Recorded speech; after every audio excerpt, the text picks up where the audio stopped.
Akala ng karamihan basta may resibo, malinis na ang transaksyon. Mali, dahil may mga transaksyon na kumpleto sa papel pero puno ng red flags. At ito ang dapat mong malaman bago ka bumoto sa barangay at SK election. Sa part 1, pinag-usapan natin kung sino ang dapat maging treasurer ng barangay. Ngayon sa part 2, pag-usapan natin kung paano nadadaya ang barangay sa pamamagitan ng resibo. Bilang mamamayan, may karapatan kang malaman kung paano ginagastos ang pera ng barangay.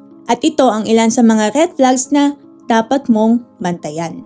Una, ang tamang proseso sa pagbili ng supplies at services para sa barangay. Ang barangay ay dapat bumibili mula sa actual registered supplier o service provider. Ang resibo ay dapat galing sa actual na supplier o service provider na may BIR registration, TIN at legal na negosyo. At ang halagang nasa resibo ay dapat tumutugma sa actual na biniling produkto o serbisyong natanggap ng barangay. Kapag ang resibo ay hindi galing sa actual na supplier kundi sa isang taong nasa gitna ng transaksyon, dapat magtanong ang mamamayan. Bakit hindi direkta sa supplier bumili? Ano ang papel ng taong nasa gitna? Bakit siya kasama sa transaksyon? At may personal ba siyang koneksyon sa mga opisyal ng barangay? Pangalawa, ang hindi maipaliwanag na patong sa presyo. Kapag bumili ang barangay ng supplies o kumuha ng serbisyo, dapat malinaw kung paano nabuo ang presyo. Magkano ang presyo sa supplier? Magkano ang nasa resibo? At kung may dagdag, bakit may dagdag?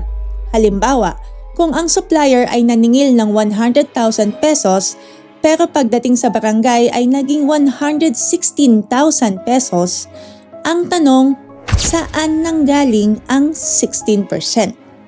Saan nanggaling ang 16,000 pesos? May legal bang basihan? May dokumento ba? May kontrata ba? At malino ba itong naipapaliwanag sa mamamayan? At may isa pang tanong na dapat mong tandaan. Minsan ang paliwanag ay, nagdagdag kami para may pambili para sa mga senior citizen. O kaya, nagdagdag kami para may magamit sa ibang programa. Pero ang tanong, hindi ba may sariling budget ang senior citizens? Hindi ba may sarili ng budget ang PWD sector? Hindi ba may sariling budget ang iba't ibang programa ng barangay?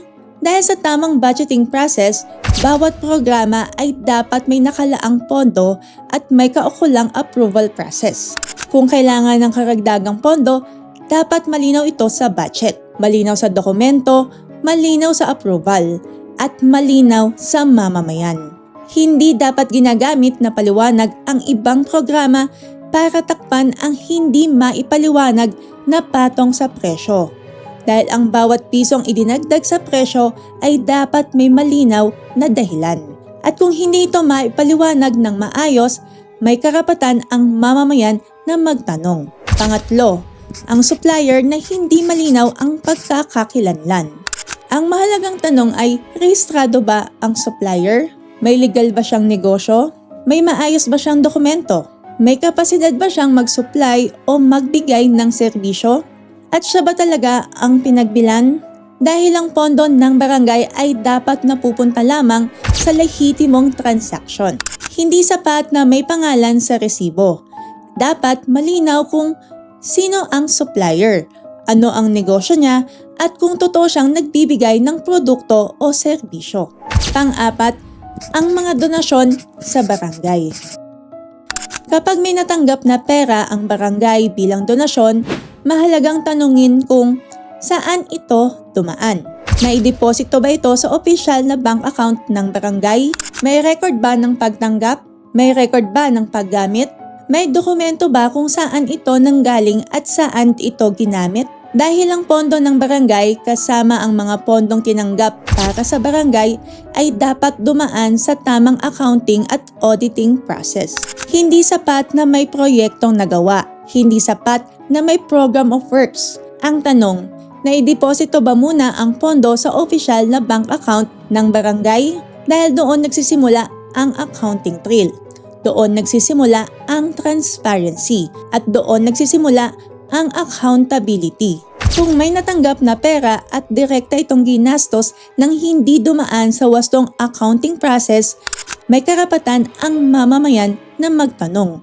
Dahil ang pera ng barangay ay dapat dumaan sa prosesong kayang i-audit, kayang i-record at kayang ipaliwanag sa publiko. Ang Program of Works ay nagpapakita kung ano ang planong gawin.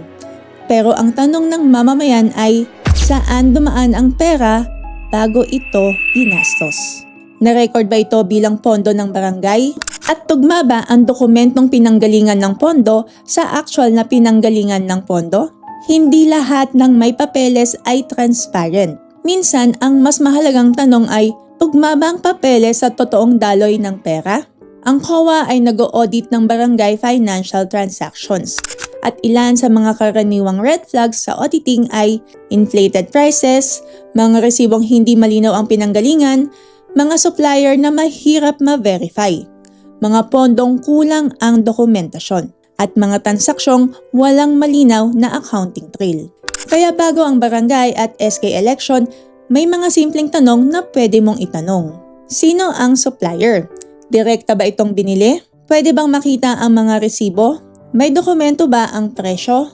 At kung may natanggap na donasyon, naideposito ba ito sa opisyal na bank account ng barangay? Dahil ang transparency ay hindi nasusukat sa salita. Nasusukat ito sa dokumentong handang ipakita sa mamamayan. Kung 100,000 pesos ang presyo ng supplier, bakit naging 116,000 pesos pagdating sa barangay? Saan nanggaling ang 16%?